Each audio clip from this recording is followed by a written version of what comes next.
Assalamualaikum warahmatullahi wabarakatuh. Kami dari kelompok 4 akan membahas materi tentang nursery dan penanaman kelapa sawit. Untuk mengetahui nursery dan penanaman kelapa sawit secara mendalam, tonton video ini sampai habis ya.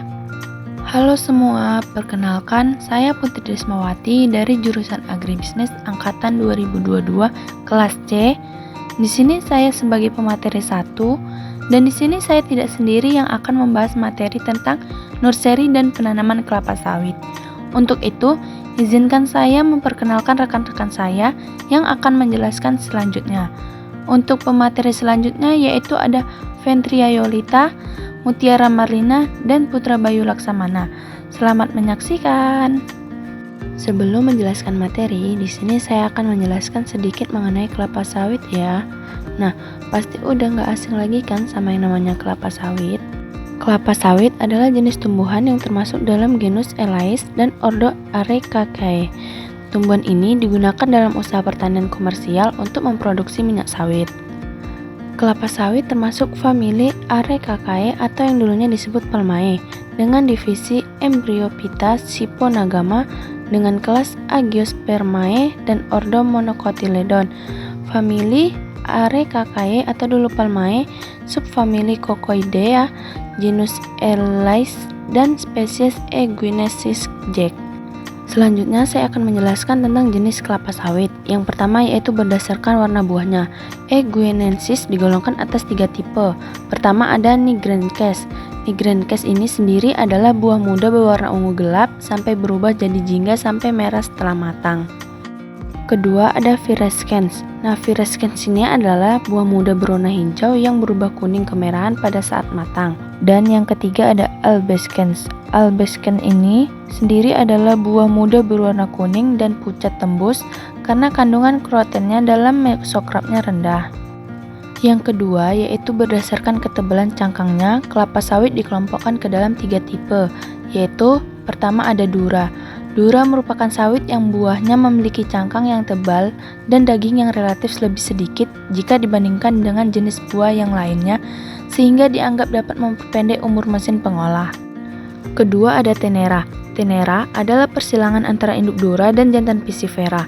Jenis ini dianggap bibit unggul sebab melengkapi kekurangan masing-masing induk dengan sifat cangkang buah tipis, namun bunga betinanya tetap fertil. Dan terakhir itu ada Piscifera. Piscifera merupakan kelapa sawit dengan buah yang tidak memiliki cangkang sehingga tidak menghasilkan minyak yang ekonomis, serta jenis ini memiliki bunga betina yang steril.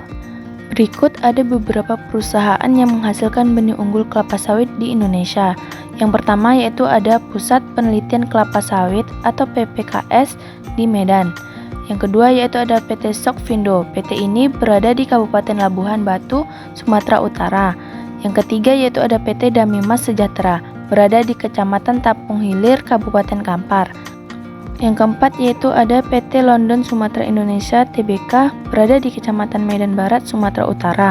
Yang kelima yaitu ada PT Tunggal Yunus Estate, berada di Kecamatan Tapung Hilir, Kabupaten Kampar. Keenam yaitu ada PT Bina Sawit Makmur, berada di Kota Palembang, Sumatera Selatan. Yang ketujuh yaitu ada PT Tania Selatan, berada di Kota Palembang, Sumatera Selatan. Kedelapan ada PT Bakti Tani Nusantara, berada di Kota Batam, Kepulauan Riau. Yang kesembilan yaitu ada PT Sasaran Ehsan Mekarsari, berada di Kecamatan Jonggol, Kabupaten Bogor, Jawa Barat. Dan yang terakhir yaitu ada PT Sarana Inti Pratama atau SAIN, berada di Kecamatan Payung Sekaki, Kota Pekanbaru.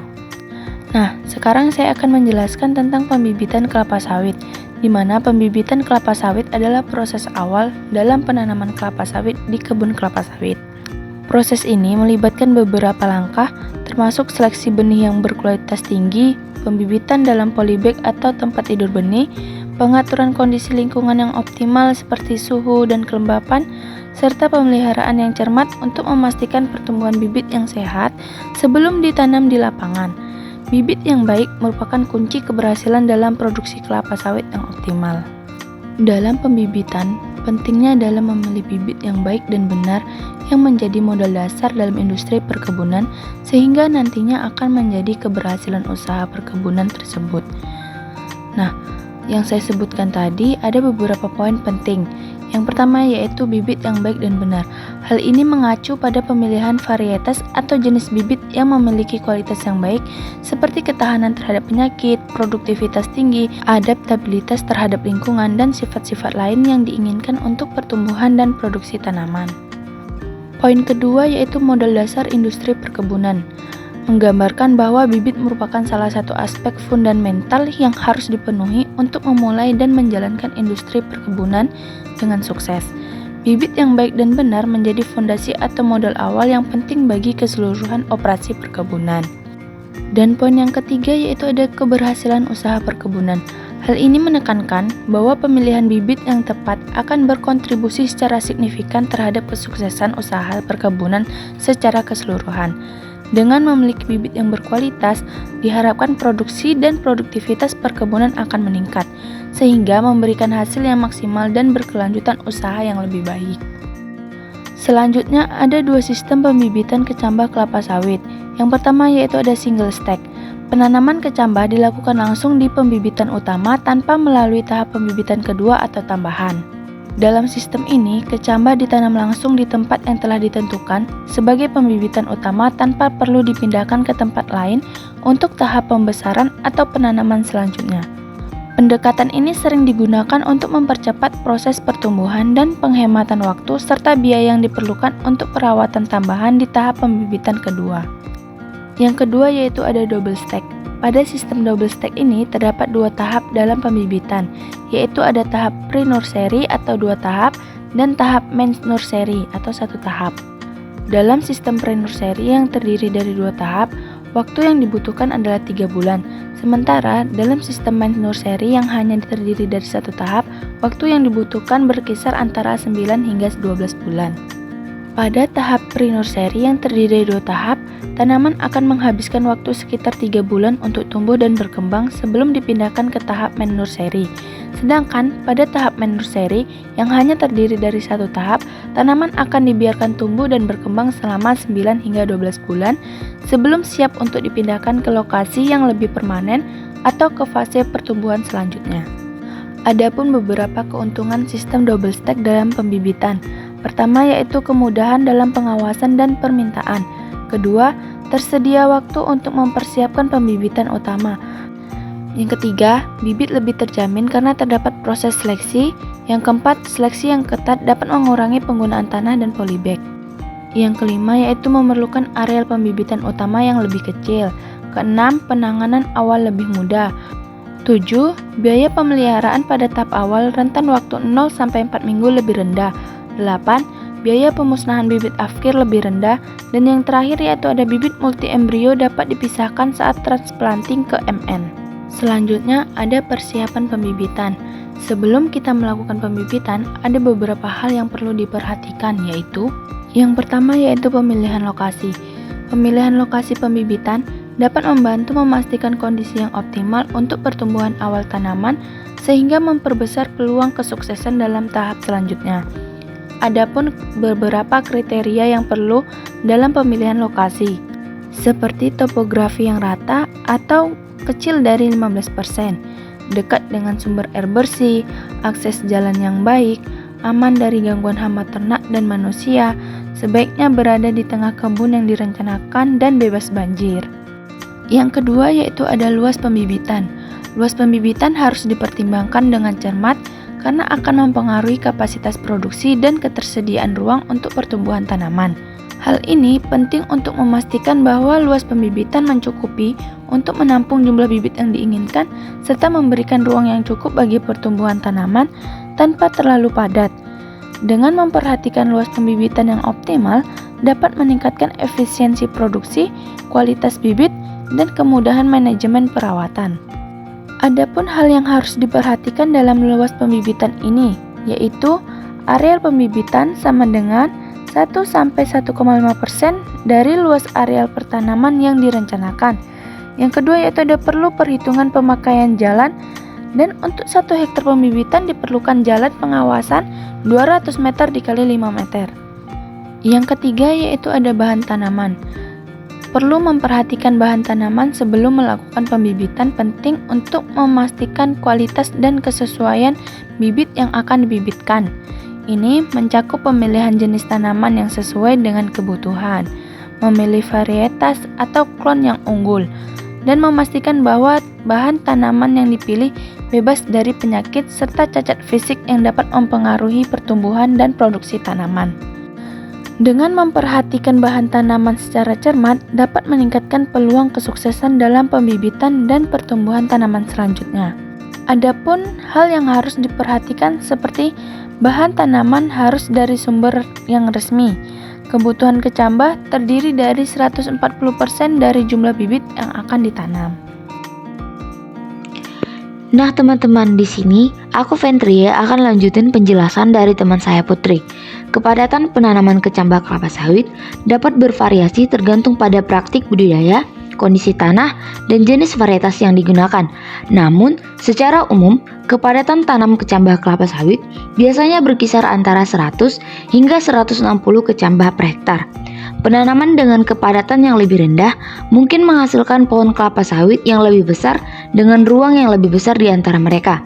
Faktor lain yang perlu dipertimbangkan dalam menentukan kepadatan tanam kecambah kelapa sawit termasuk kondisi tanah, curah hujan, intensitas cahaya matahari, dan praktik manajemen lainnya seperti irigasi dan pemupukan. Waktu yang tepat untuk melakukan pemesanan kecambah kelapa sawit tergantung pada beberapa faktor. Salah satunya yaitu musim tanam yang optimal. Jadi sebaiknya pemesanan kecambah dilakukan 6-12 bulan sebelum musim tanam yang optimal untuk daerah Anda. Ini memungkinkan waktu yang cukup bagi penyedia kecambah untuk mempersiapkan dan mengirimkan kecambah yang dipesan. Sebagai contoh, jika musim tanam optimal di daerah Anda adalah pada bulan Juni, Anda mungkin bisa melakukan pemesanan kecambah pada bulan Desember atau Januari. Namun, rencana tersebut dapat bervariasi tergantung pada faktor-faktor lokal dan rekomendasi dari penyedia kecambah atau pakar pertanian setempat. Oleh karena itu, sangat disarankan untuk berkomunikasi dengan penyedia kecambah atau ahli pertanian setempat untuk mendapatkan saran yang sesuai dengan kondisi spesifik di daerah Anda. Serta kecambah yang sudah diterima sebaiknya ditanam maksimal 5 hari setelah penerimaan. Media tanam yang digunakan untuk menanam kelapa sawit biasanya disebut sebagai tanah gambut atau tanah mineral, tergantung pada kondisi lingkungan tempat kelapa sawit ditanam. Kelapa sawit seringkali ditanam di lahan gambut karena gambut memiliki sifat yang cocok untuk pertumbuhan tanaman ini. Tanah gambut mengandung banyak bahan organik dan nutrisi yang bermanfaat bagi pertumbuhan kelapa sawit. Namun, tanah gambut juga memiliki tantangan tersendiri, seperti kemampuannya untuk menyimpan air dengan baik, namun seringkali memiliki tingkat asam yang tinggi. Oleh karena itu, manajemen yang baik diperlukan untuk mengatasi masalah ini, seperti pengapuran dan pengelolaan drainase. Namun di beberapa wilayah, kelapa sawit juga dapat ditanam di daerah mineral, terutama di daerah yang memiliki tanah yang cukup subur dan tidak gambut. Tanah mineral umumnya lebih mudah dikelola daripada tanah gambut karena tidak memiliki tantangan yang sama terkait tingkat asam dan drainase. Namun tanah mineral juga memerlukan pemupukan dan manajemen yang tepat untuk memastikan pertumbuhan kelapa sawit yang optimal. Penting untuk dicatat bahwa pemilihan media tanam harus mempertimbangkan berbagai faktor, termasuk kondisi lingkungan lokal, ketersediaan sumber daya, dan praktek pertanian yang berkelanjutan. Persiapan pembibitan yang harus diperhatikan selanjutnya ialah polybag. Polybag untuk pre-nursery kelapa sawit biasanya memiliki ukuran yang lebih kecil daripada polybag untuk nursery atau tahap pertumbuhan lebih lanjut. Biasanya, polybag untuk pre-nursery kelapa sawit memiliki ukuran sekitar 22 x 14 cm dengan ketebalan sekitar 0,15 mm. Polybag tersebut biasanya terbuat dari bahan plastik yang tahan terhadap cuaca dan memiliki lubang drainase di bagian bawahnya untuk memastikan pengairan yang baik dan menghindari genangan air yang dapat merusak akar kelapa sawit. Selain itu, untuk memenuhi kebutuhan nutrisi tanaman, biasanya polybag tersebut juga dilengkapi dengan media tanam yang sesuai, seperti campuran tanah, kompos, dan pupuk organik lainnya. Nah, polybag untuk my nursery kelapa sawit biasanya memiliki ukuran yang lebih besar daripada polybag untuk pre-nursery. Ini karena pada tahap my nursery, tanaman kelapa sawit sudah lebih besar dan memerlukan ruang lebih untuk pertumbuhannya. Ukuran polybag untuk main nursery kelapa sawit biasanya sekitar 50 x 40 cm dengan ketebalan sekitar 0,2 mm. Selain itu, media tanam yang digunakan dalam polybag untuk main nursery kelapa sawit juga harus diperhatikan. Media tanam yang baik dan kaya akan nutrisi sangat penting untuk memastikan pertumbuhan yang optimal. Biasanya, campuran tanah, pupuk organik, dan bahan tumbuhan lainnya digunakan untuk menyediakan nutrisi yang cukup bagi tanaman kelapa sawit pada tahap main nursery ini. Selanjutnya, persiapan pembibitan yang keenam yaitu bedengan. Bedengan adalah cara penanaman tanaman dalam bentuk bed atau tempat yang ditinggikan dari permukaan tanah. Ukuran bedengan kelapa sawit dapat bervariasi tergantung pada praktek budidaya yang digunakan oleh petani, kondisi tanah, dan faktor lainnya. Namun, umumnya ukuran bedengan kelapa sawit berkisar antara 8 hingga 12 meter lebar dengan panjang yang bisa bervariasi tergantung pada topografi lahan dan prinsip manajemen petani. Ketinggian bedengan biasanya sekitar 30 hingga 50 cm. Bedengan berukuran 1,2 meter x 8 meter dapat membuat 1000 bibit pre-nursery. Penting untuk dicatat bahwa praktik budidaya dan ukuran bedengan kelapa sawit dapat berbeda-beda di berbagai lokasi dan bergantung pada berbagai faktor seperti kondisi iklim, jenis tanahnya, dan preferensi petani. Sebaiknya petani kelapa sawit berkonsultasi dengan ahli pertanian setempat untuk menentukan ukuran bedengan yang tepat untuk kondisi mereka. Selanjutnya yaitu naungan. Naungan pada tanaman kelapa sawit bisa menjadi faktor penting dalam pertumbuhan dan produktivitasnya. Penanaman kelapa sawit biasanya dilakukan di lahan yang terbuka dan terpapar sinar matahari penuh. Namun, di beberapa daerah dengan iklim yang sangat panas dan kering, naungan parsial dapat membantu mengurangi tekanan panas dan kekeringan pada tanaman muda. Naungan pada tanaman kelapa sawit bisa diatur melalui penanaman pohon-pohon peneduh secara strategis di sekitar kebun kelapa sawit. Ini dapat dilakukan dengan membuat pola atau baris pohon peneduh di antara baris-baris kelapa sawit. Naungan dapat membantu mengurangi suhu di bawahnya dan mengurangi penguapan air dari tanah yang dapat bermanfaat terutama pada musim kering.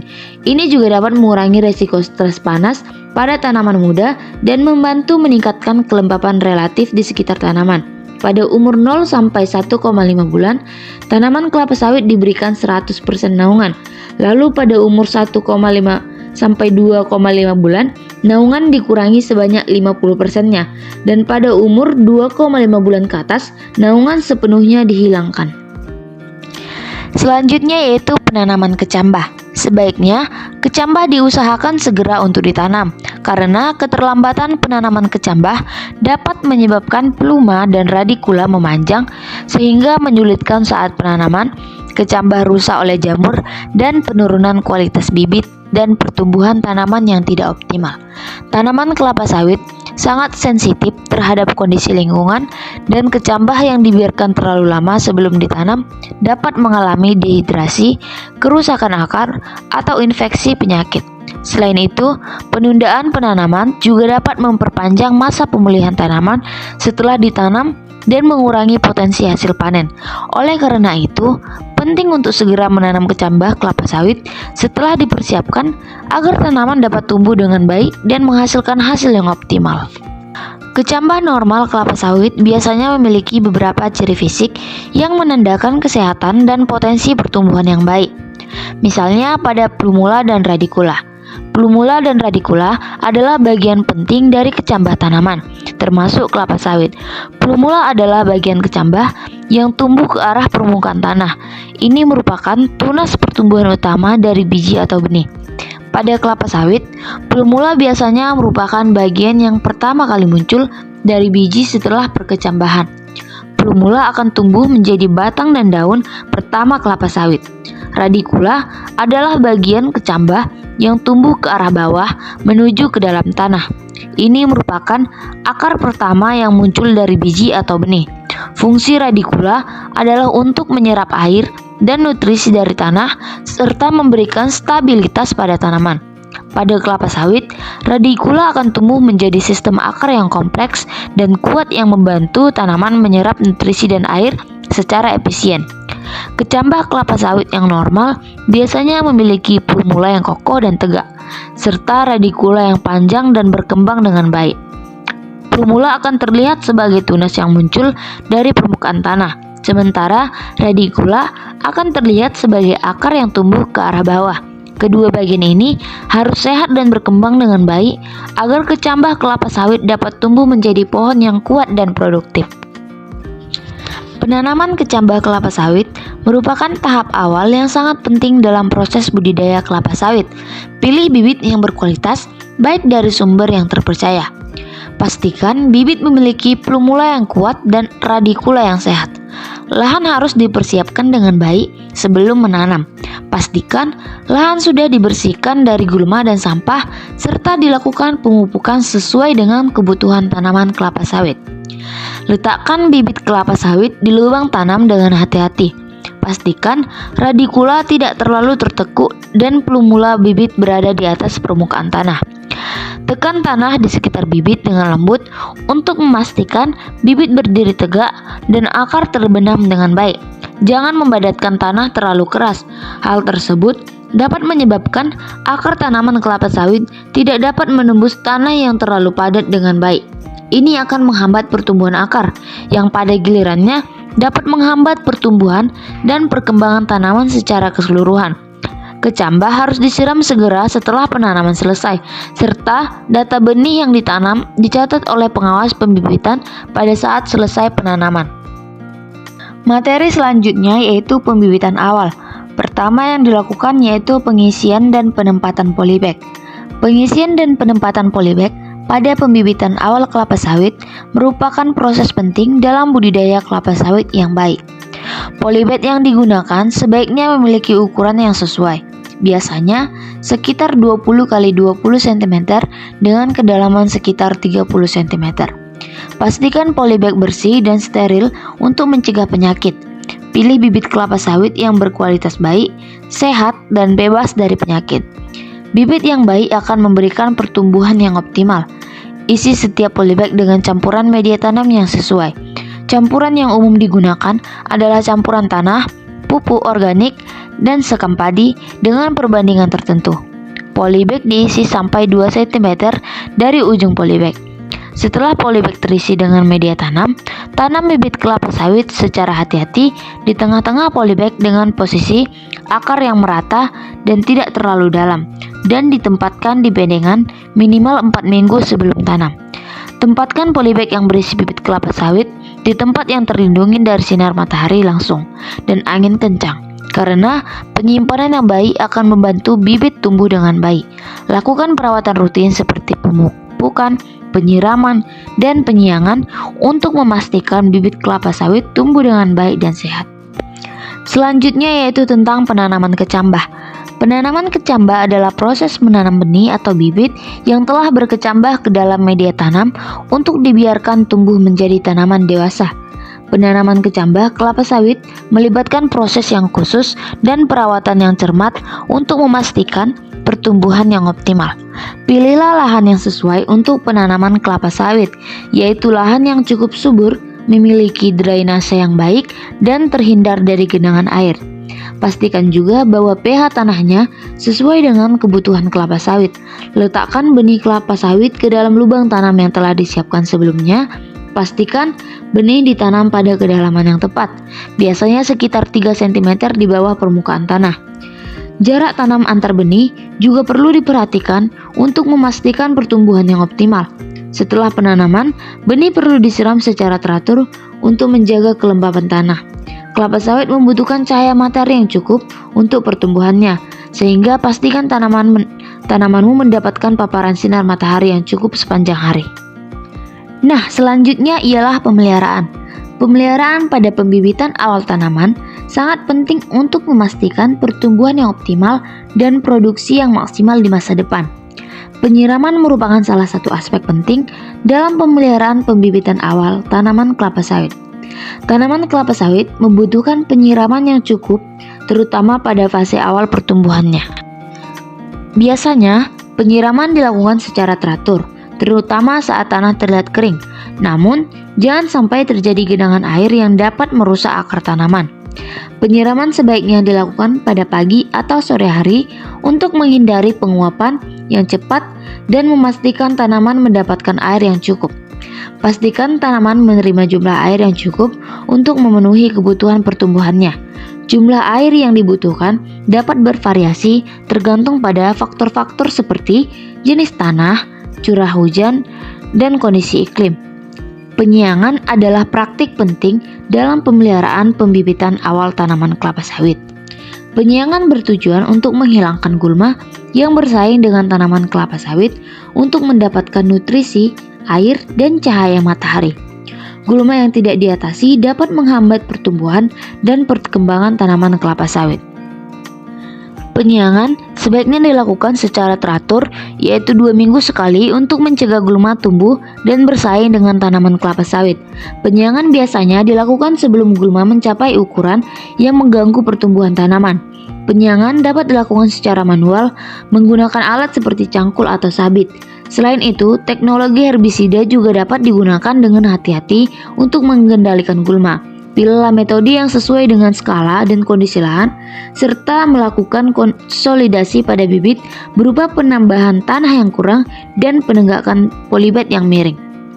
Baik, selanjutnya itu pembibitan awal. Jadi beberapa macam, salah satunya itu pemeliharaan. Pemeliharaan termasuk juga ke dalam pemupukan. Pemupukan adalah proses penambahan nutrisi ke dalam tanah untuk memenuhi kebutuhan nutrisi tanaman. Pemupukan dilakukan karena umumnya tanah yang ada di alam tidak dapat memberikan nutrisi yang baik atau cukup untuk pertumbuhan optimal tanaman. Pemupukan dalam kelapa sawit juga ada beberapa pupuk yang harus digunakan dalam pemupukan kelapa sawit. Salah satunya itu pupuk urea 2 gram, pupuk majemuk 2,5 gram untuk di polybed, dan frekuensi seminggu sekali. Selanjutnya itu pengendalian hama dan penyakit merupakan hal yang biasa terjadi dan dapat menjadi ancaman serius bagi tanaman yang sedang dibudidayakan. Teknik pengendalian hama dan penyakit merupakan bagian penting dalam upaya memastikan kesehatan dan produktivitas tanaman. Dengan mengendalikan hama dan penyakit, petani dapat mengurangi kerugian hasil panen serta meminimalkan penggunaan pestisida yang berpotensi merugikan lingkungan dan kesehatan manusia. Dalam proses pengendalian hama dan penyakit di kelapa sawit terdapat dua macam, yaitu penghematan harian untuk hama dan penyakit terdiri dari 2, yaitu hama utama seperti semut, jangkrik, belalang, dan tikus. Kalau penyakit seperti Helminthosporium, Atronas, dan Blaze. Yang kedua itu pengendalian dengan bahan kimia harus ekstra hati-hati. Baik, selanjutnya itu seleksi bibit. Seleksi bibit memiliki beberapa tahapan dalam proses pemilihan bibitnya. Yang pertama yaitu menghindari terangkutnya bibit abnormal ke tanaman selanjutnya. Bibit abnormal itu bibit yang tidak memiliki daya tahan dan memiliki kecenderungan tidak normal pada bibit-bibit lainnya. Yang kedua itu bibit abnormal. Faktor genetik dari bibit abnormal itu terdiri dari beberapa faktor, yaitu faktor genetik, kesalahan kultur jaringan, atau serangan HPT.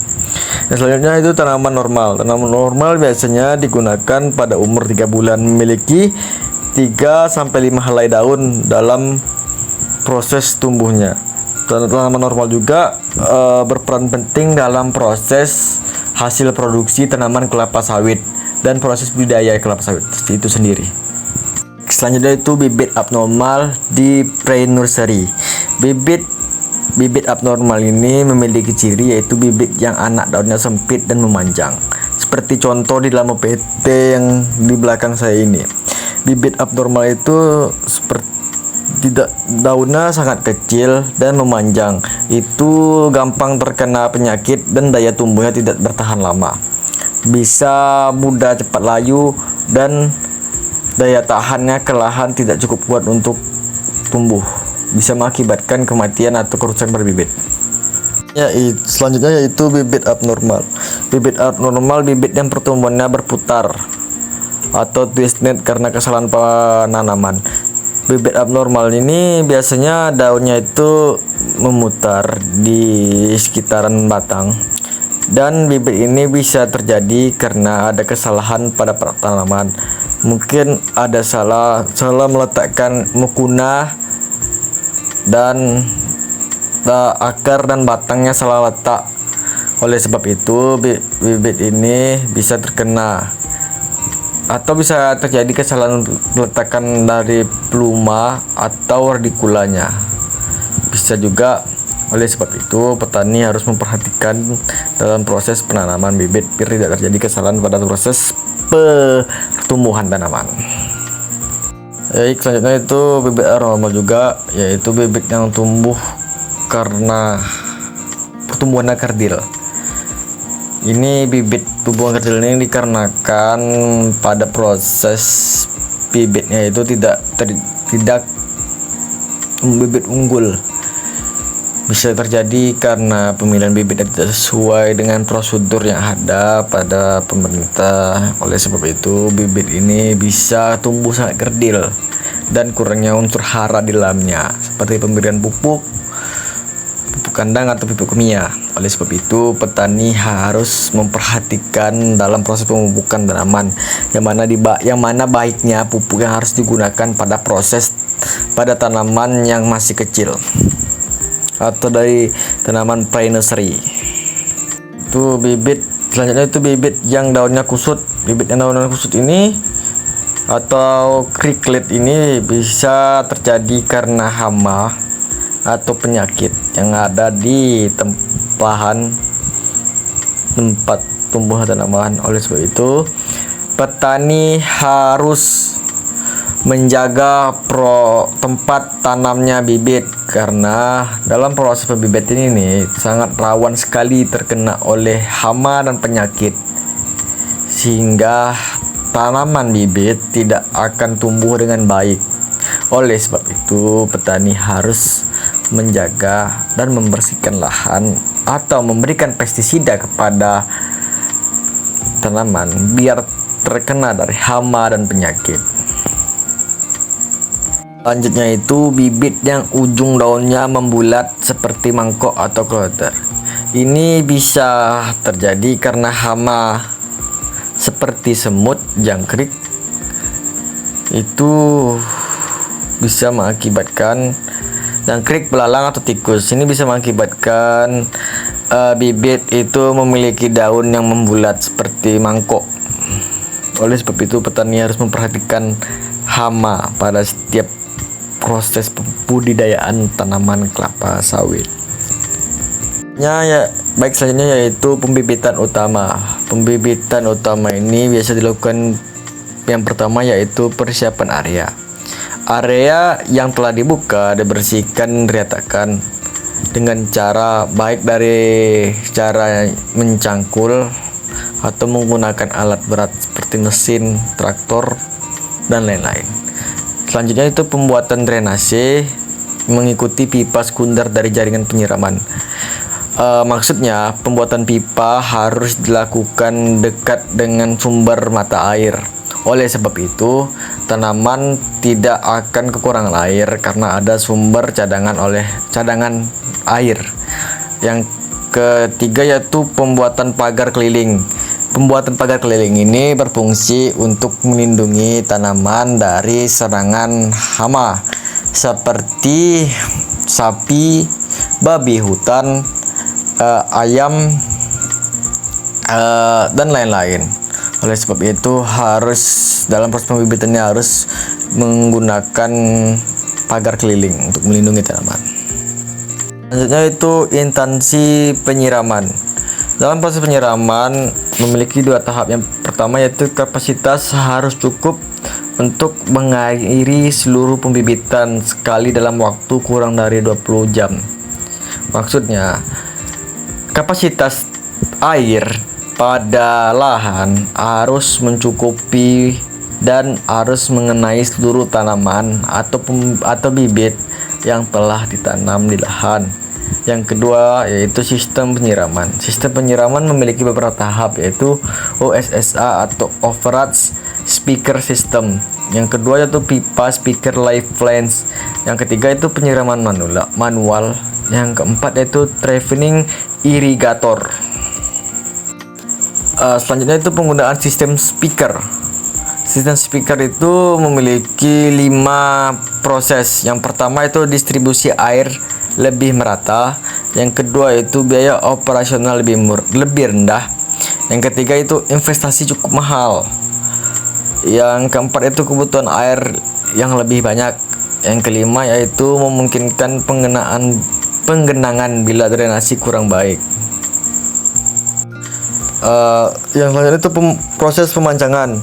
Proses pemancangan di kelapa sawit memiliki 2 tahap. Yang pertama, pemancangan harus dilakukan bila instansi penyiraman telah selesai dibuat selama 2 minggu sebelum penempatan polybag.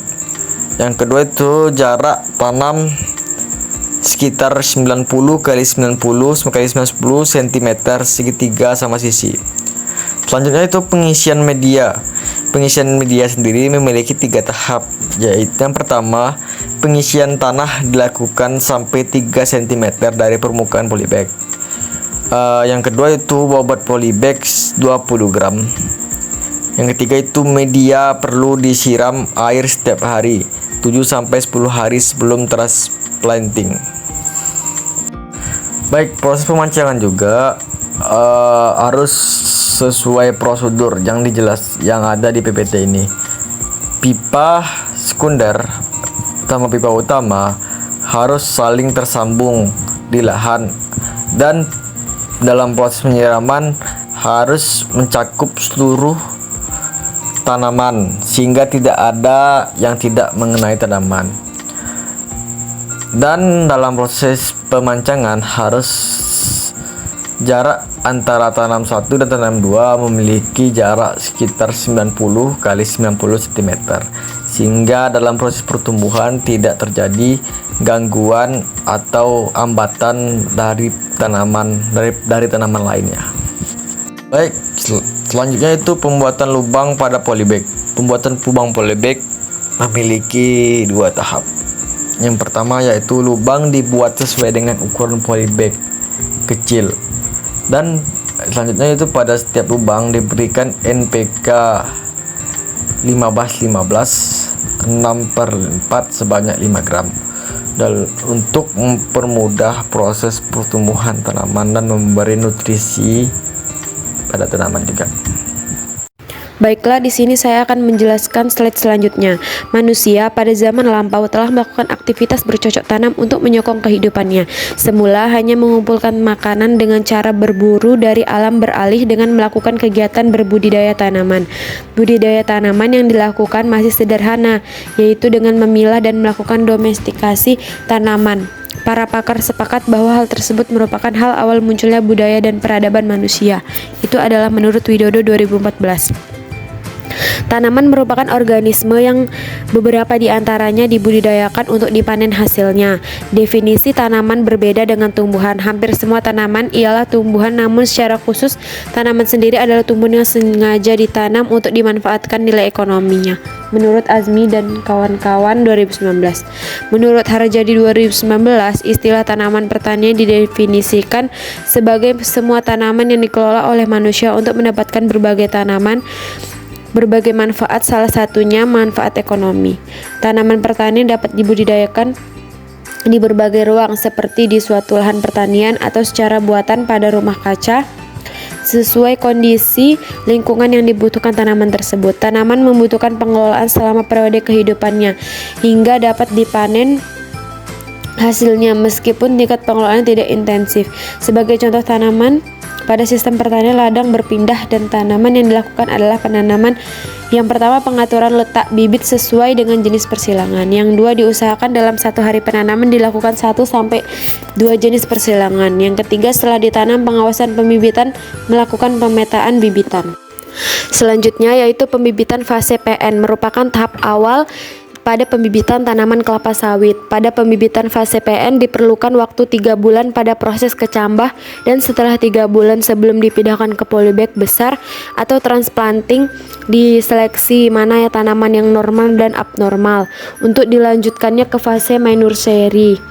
Fase MN merupakan tahap pembibitan utama setelah PN, yang dimana tanaman hasil dari seleksi PN dilanjutkan ke fase MN sebelum tanaman kelapa sawit siap untuk pindah di tanaman perkebunan. Transplanting adalah memisahkan bibit dari sekelompoknya hingga menjadi tanaman individu dalam suatu wadah, hingga tanaman individu dalam suatu wadah tersendiri sesuai dengan ukuran dan pertumbuhannya. Tujuan dari transplanting yaitu mempercepat pertumbuhan bibit, mempermudah bibit menyesuaikan diri dengan lingkungan, mengurangi tingkat kematian bibit di lapangan, kemudahan dalam pemindahan ke lapangan. Kriteria bibit yang siap ditransplanting yaitu tumbuh sehat, tidak terserang hama penyakit, subur dan seragam, cukup umur, tidak terlalu muda dan tidak terlalu tua, struktur perakarnya baik, akar tunggang lurus dan cukup panjang, calon batang lurus dan tidak patah. Next, pemeliharaan tanaman adalah perlakuan terhadap tanaman dan lingkungannya agar tanaman tumbuh sehat dan normal melalui pengairan, penyiangan, penyulaman, pemupukan, dan pemberantasan hama dan penyakit.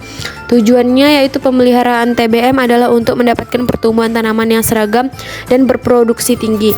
Manfaat pemeliharaan TBM mengoptimalkan pertumbuhan vegetatif tanaman sawit sebagai penunjang pertumbuhan generatif yang berproduksi tinggi. Pemeliharaan TM adalah untuk menghasilkan tanaman kelapa sawit dengan produktivitas maksimal dengan biaya produksi serendah mungkin dan mempertahankan produktivitas yang tinggi secara berkelanjutan dan menjaga lingkungan perkebunan. Pemeliharaan benih kelapa sawit dilakukan dengan tanaman atau siap salur benih kelapa sawit umumnya ditanam pada umur 9-18 bulan. Benih siap tanam memiliki beberapa kriteria yaitu tumbuhnya normal, tidak terserang hama atau penyakit, serta jumlah daunnya sesuai dengan jumlah yakni minimal 12 pelepah. Untuk benih berumur 10 bulan minimal 14 pelepah. Untuk benih berumur 11 bulan minimal 15 pelepah. Untuk benih berumur 12 bulan dan minimal 15 pelepah. Untuk benih berumur 13 sampai 18 bulan. Yang perlu dilakukan dalam pemeliharaan yaitu yang pertama penyiraman yang dilakukan 2 kali sehari dan kebutuhan airnya itu 2 liter atau 2 liter per hari atau per polybag. Lalu penyiraman tidak mengerosi tanah dalam polybag. Bibit tidak disiram terlalu banyak, semua areal disiram merata. Yang kedua ada penyiangan. Penyiangan dalam polybag membersihkan gulma dan mencegah terbentuknya lapisan kedap air. Lalu penyiangan di sekitar polybag untuk membersihkan vegetasi lain selain bibit kelapa sawit. Yang ketiga itu ada pemberian mulsa. Itu tujuannya untuk mengurangi penguapan mulsa yang diberikan dalam bentuk sisa tanaman untuk cangkang sawit.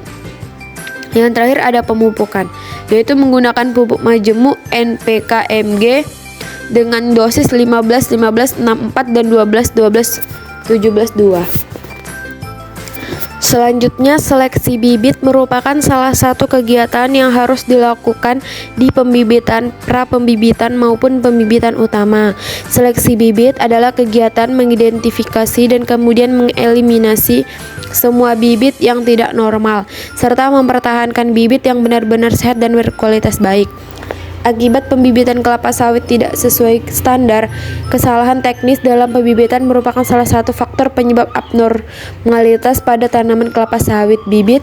Selain faktor genetik, kategori bibit kelapa sawit yang abnormal di pembibitan kelapa sawit antara lain yaitu yang pertama ada kimera atau kelainan pembentukan klorofil pada daun. Selanjutnya ada titik tumbuh tidak berkembang normal, kecil atau malformasi. Selanjutnya pelepah serta anak daun tegak dan kurang membuka. Lalu anak daun rapat, anak daun jarang, daun seperti rumput, daun menggulung, penyakit tajuk tidak normal, kerdil. Dan yang terakhir bibit berputar dengan pertumbuhan memutar yang tidak balik. Perbedaan pertumbuhan dapat disebabkan oleh faktor genetis maupun kultur teknis. Penentuan tingkat pertumbuhan mengacu pada standar pertumbuhan. Selanjutnya yaitu standar mutu bibit kelapa sawit. Menurut Si Hombing 2013, terdiri dari peubah tinggi bibit, diameter bonggol bibit, dan jumlah pelepah daun.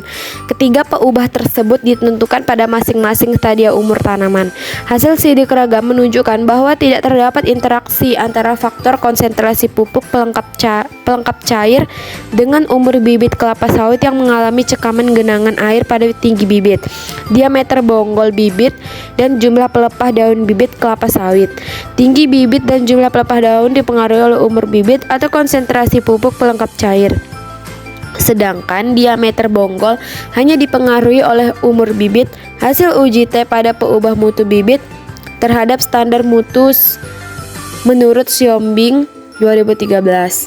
Selanjutnya, apa saja sih standar mutu bibit kelapa sawit itu? Nah, yang pertama itu umur 3 bulan, jumlah pelepah 3,5, tinggi tanaman 2,0 cm, diameter batang 1,3. Yang selanjutnya itu ada umurnya 4, jumlah pelepah 4,5, tinggi tanaman 2,50, diameter batang 1,5. Selanjutnya umur 5 bulan, jumlah pelepah 5,5, tinggi tanaman 32,0, diameter batang 1,7 cm. Selanjutnya umur 6 bulan, jumlah pelepah 8,5, tinggi tanaman 35,9, diameter batang 1,8 cm. Umur 7 bulan, jumlah pelepah 10,5, tinggi tanaman 52,2 cm, diameter batang 2,7. Umur 8 bulan, jumlah pelepah 11,5, tinggi tanaman 64,3 cm, diameter batang 2,7 cm. Selanjutnya itu umur 8 bulan, jumlah pelepah 11,5, tinggi tanaman 64,3, diameter 3,6. Selanjutnya umur 9 bulan itu jumlah pelepah 13,5, tinggi tanaman 88,3, diameter batang 4,5.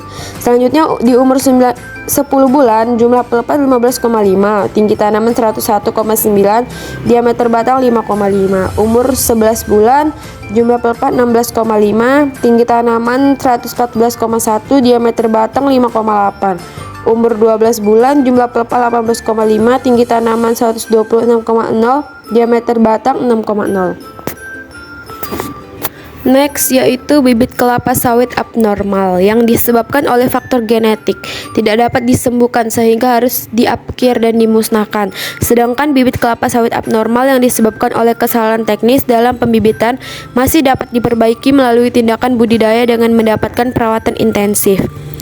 Bibit kelapa sawit abnormal yang disebabkan kesalahan teknis dalam pembibitan antara lain tanaman mengalami etiolasi atau pertumbuhan meninggi, tanaman mudah rebah penyakit bercak dan busuk daun, daun terbakar, terkena bahan kimia, serta mengalami gejala kekurangan unsur hara.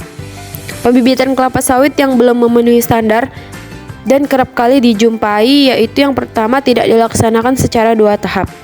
Pembibitan kelapa sawit dapat dilaksanakan secara 1 tahap atau single stage atau 2 tahap double stage. Namun pembibitan kelapa sawit 1 tahap hanya direkomendasikan apabila bibit yang dikelola kurang dari 2000 batang.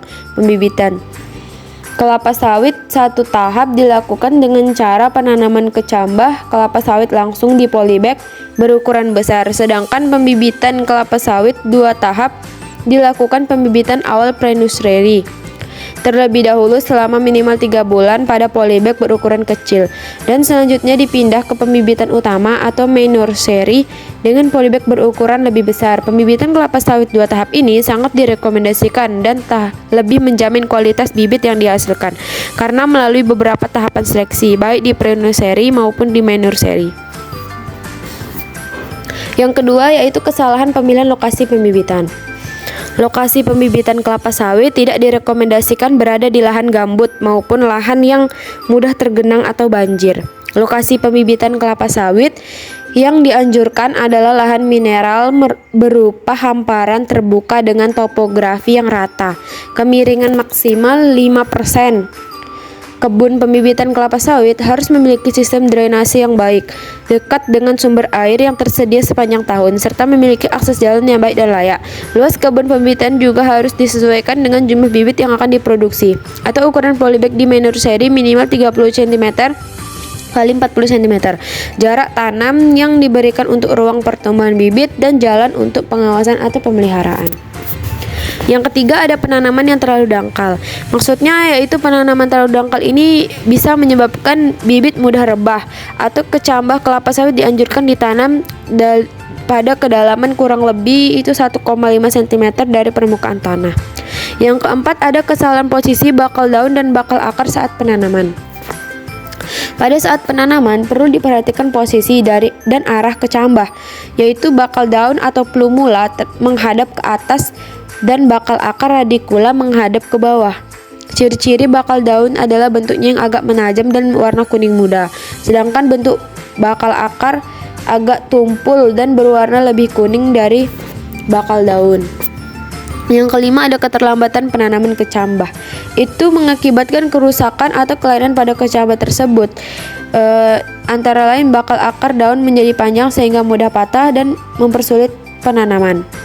Lalu kerusakan rentan itu terserang jamur dan kecambah menjadi tidak segar, mati atau kering karena kekurangan air, ataupun menjadi busuk pada akar daun. Yang keenam, ada jarak tanam terlalu rapat. Ini bisa menyebabkan tanaman mengalami etiolasi dan memudahkan penyebaran patogen penyebab penyakit daun kelapa sawit.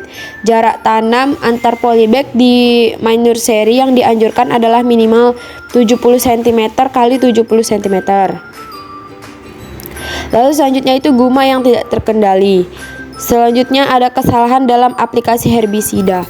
Ini untuk mengendalikan gulma di sekitar polybag dan nursery kelapa sawit, namun pengaplikasiannya harus sangat hati-hati karena daun terkena percikan herbisida saja dapat mengalami kerusakan seperti terbakar. Selanjutnya ada kesalahan dalam teknik penyiraman. Penyiraman yang kurang merata juga bisa menyebabkan pertumbuhan tanaman yang heterogen. Selanjutnya ada dosis pemupukan yang tidak sesuai. Pemupukan dilakukan berdasarkan jenis dosis dan jadwal yang direkomendasikan oleh masing-masing pemilik varietas, sehingga tidak dijumpai gejala kekurangan unsur hara pada tanaman. Yang terakhir yaitu waktu pemindahan bibit pre-nursery ke nursery yang tidak cepat. Harusnya itu saat bibit berumur kurang lebih 12 minggu atau 3 bulan setelah tanam. Ciri-ciri bibit yang abnormal yaitu bibit yang tumbuh meninggi dan kaku dengan sudut pelepah yang kecil atau tajuk tegak. Yang kedua itu faktor genetik sering menghasilkan tanaman yang steril. Selanjutnya itu bibit yang permukaan tajuknya rata. Selanjutnya pelepah muda lebih pendek, bibit yang terserang penyakit tajuk atau kondisasi, bibit yang anak daunnya tidak membelah. Selanjutnya bibit yang anak daunnya sempit dan bibit pendek. Selanjutnya ada faktor yang dapat memperbesar jumlah bibit abnormal. Ada 5. Yang pertama, kesalahan penanaman. Yang kedua, penyiraman yang kurang merata. Maksudnya di sini suatu tanaman itu pasti membutuhkan air untuk menyerap nutrisi dari tanah untuk fotosintesis dan menghasilkan makanan dan oksigen. Air juga membantu menjaga suhu tanaman yang memperkuat sel-sel tanaman, namun penting juga untuk memberi tanaman sejumlah air yang tepat. Terlalu sedikit air bisa membuat tanaman layu. Terlalu banyak air, tanaman bisa mengalami busuk akar. Ini ada tips memberi air pada tanaman. Yang pertama, perhatikan jenis tanaman. Perhatikan kondisi tanah, gunakan air yang bersih, jangan terlalu sering menyiram. Perhatikan waktu penyiraman secara merata. Lalu yang ketiga, ada kesalahan dalam pemberian pupuk herbisida atau bahan kimia lain. Herbisida merupakan salah satu bahan kimia yang sering digunakan oleh para petani untuk mematikan tanaman pengganggu. Kata herbisida berasal dari herba yang berarti gulma dan sida berarti membunuh. Jika disatukan menjadi herbisida, yaitu yang dapat mematikan gulma. Herbisida dapat masuk ke dalam jaringan tumbuh lain melalui penyerapan oleh akar tanaman. Juga dapat melalui penetrasi stomata herbisida yang mengandung glifosat dapat mencemari tanah di sekitar area yang dirawat. Lalu yang keempat ada penempatan jarak tanam yang terlalu rapat. Yang kelima terlalu cepat atau terlalu lambat transplanting ke main nursery. Nah, sekian yang dapat saya sampaikan. Kali ini kita akan coba mereview penanaman biji sawit ya. Penanaman biji sawit dari umur 0 sampai pindah ke bisa ditanam di perkebunan. Oke, seperti ini ya guys ya. Jadi dari awal yaitu pemilihan biji dulu ya. Pemilihan biji yang super, istilahnya yang betul-betul layak tanam ya. Setelah itu persiapan media ya, jangan lupa ya, persiapan media dengan polybag kecil, ukuran kecil ya, ukuran kecil seperti ini. Dan mulai kita tanam. Dan sekarang yang kita lihat ini sudah umuran 2 bulan lebih, sudah mendekati umuran 3 bulan ya, umuran 3 bulan itu guys. Nah, umuran 3 bulan ini yang sudah bisa dipindahkan, ke polybag yang besar ya, sudah bisa diganti dengan polybag yang besar ya. Ini umur 3 bulan guys, umur 3 bulan dari umur 0 lah, dari biji sampai 3 bulan sudah bisa dipindah polybag, ganti polybag yang agak besar dengan segini banyaknya guys. Oke, setelah umur 3 bulan ya, nah nanti bisa dipindah ke polybag seperti ini guys. Nah, seperti ini ya, dipindah. Ini baru tanam ya, ini baru aja tanam, dan ini baru sebagian, dan ada yang belum ditanam, setelahnya yang baru susun. Nah, seperti ini disusun dulu ya. Dan ini persiapan tanam, dan mungkin besok bisa tanam karena ini sudah sore. Nah, mungkin dilanjut tanam besok. Dan jangan lupa ya guys, media perlu cukup basah ya, media perlu cukup basah dengan pembasahan seperti ini. Nah, dengan pembasahan seperti ini ya, seperti ini. Nah, itu di sana ada mesin pembangkit, istilahnya buat penarikan air ya, mesin pompa air. Nah, dan ini sprinklernya kayak gini guys, ini buat pengairannya kayak gini. Nah, seperti ini. Nanti dia ini muter. Nah, nanti dia ini kedorong air dari bawah naik sini dengan kekuatan besar. Nah, nanti ini muter. Nah, itu guys. Jadi airnya itu merata seperti air hujan. Nah, inilah guys kawasannya guys. Sangat-sangat luas. Sangat-sangat luas. Nah, seperti ini, umur 3 bulan, terus bisa dipindah ke persiapan agak besar ya, dengan penyiraman seperti ini guys, cara penyiramannya. Sebelum ditanam ya, perlu diingat, sebelum ditanam ini tanah harus cukup basah ya, harus cukup basah. Dan penyiraman ini kurang lebih hampir 4-5 jam ya, metode penyiramannya sebelum ditanam. Jadi untuk pembasahan media dulu itu disiram kurang lebih antara 4-5 jam gitu guys. Nanti setelah basah baru mulai bisa ditanam. Oke, selanjutnya nanti setelah kita tanam, kita lihat yang umur di kisaran selanjutnya lah. Oke, seperti ini instalasi pengairannya. Nah, dan ini guys, yang sudah berumur dekat-dekat mau 3 bulan ya. Baru mau 3 bulan guys ini. Ya.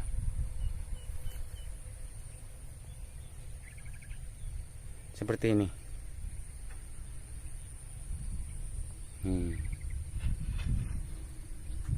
Berumur 3 bulan, dekat-dekat 3 bulan. Nah, seperti ini. Dan ini guys, lagi rumah-rumahan ya. Kok kenapa ada rumah-rumahan kayak gitu? Oke, begini, karena ini di perkebunan, tentu nggak lepas daripada hama ya. Nah, yang dimaksud saya di sini adalah hama tikus. Nah, dengan metode seperti ini, kita coba buatkan rumah-rumah burung hantu, ya kan? Dia pemakan tikus lah. Nah, kita coba dengan cara alami, ya. Kita coba buatin kandang sarang burung hantu seperti itu. Dan hasilnya sangat-sangat luar biasa. Istilahnya kita tidak perlu membeli racun tikus apa macam-macam obat-obat yang bersifatnya itu racun, agak berkurang lah. Kita juga perlu menjaga kelestarian alam juga, kayak gitu guys. Nah, itu sarang burung hantu. Dia kalau malam itu cari tikus, jadi aman. Soalnya ini kalau nggak dikasih kayak gitu, yang ditakutkan tikusnya guys. Tikusnya itu luar biasa. Dan alhamdulillah semua pokok oke lah. Nah, ini guys, yang sudah umur mendekati 5 bulan guys. Seperti ini penampakannya. Yang sudah mendekati umur 5 bulan. Seperti ini guys. Dia sudah besar. Oke. Kita coba ke sini.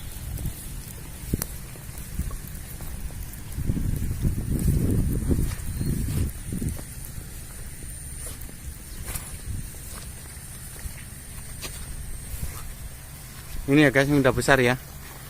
Berhubung ini lagi disiram ya, lagi disiram kayak hujan, jadi saya nggak bisa mendekat ini guys. Aduh, basah nanti. Iya. Nah, ini proses penyiramannya kayak gini. Ini bisa sampai 2 jam lebih ya. Di kisaran 2 jam lah sudah cukup basah. Kalau yang sudah pokok tinggi lah. Kalau yang sudah pokok tinggi, sebab pokok tinggi itu kan sudah banyak daunnya, dia sudah bisa, istilahnya bisa menangkap air. Jadi dengan waktu yang 2 jam sudah cukup basah. Dan itu umuran 6 bulan gitu guys. Itu umuran 6 bulan ya. Umuran 6 bulan. Saya nggak bisa mendekat soalnya lagi disiram. Nah, ini kalau yang pokok kecil seperti ini mau cukup basah. Ya, soalnya ini daunnya masih kurang. Jadi penyiraman lain. Berbeda dengan pokok yang sudah besar. Ini minimal itu 3 jam. Penyiraman 3 jam karena daunnya masih kecil. Jadi dia mau cukup basah. Dengan keadaan iklim yang sangat-sangat panas kayak gini guys. Panas kuat panasnya. Jadi dengan kondisi yang panas seperti ini guys, kalau kita nggak cukup air itu nanti media cepat kering. Lihat kayak gini. Cara kerjanya dia berputar. Jadi kayak hujan buatan nih itu guys. cara kerjanya itu seperti hujan buatan. Dan ini guys, ini umuran 8 bulan, mau masuk 8 bulan ya. Ini mau masuk umuran 8 bulan, yang baru disortir dari pokok-pokok jantan, pokok yang enggak berproduktif seperti ini. Nah, kalian lihat ya, ini pokok yang sudah disortir, ini pokok jantan, dia enggak produktif ya. Ini pokok jantan yang nggak bisa berbuah. Seperti ini, umuran 8 bulan. Penampakannya seperti ini. Nah. Oke, ini pokok yang sudah siap dipindahkan ke kebun, guys. Dengan umuran 13 bulan. Sudah tinggi betul lah. Umuran di kisaran 1 tahun lebih sedikit ya. Ini pokoknya yang sudah siap ditanam. Nah, kebetulan ini sudah mulai diangkat, sudah diangkut, jadi sudah banyak yang kosong. Sudah banyak yang kosong. Nah, sudah diangkut ke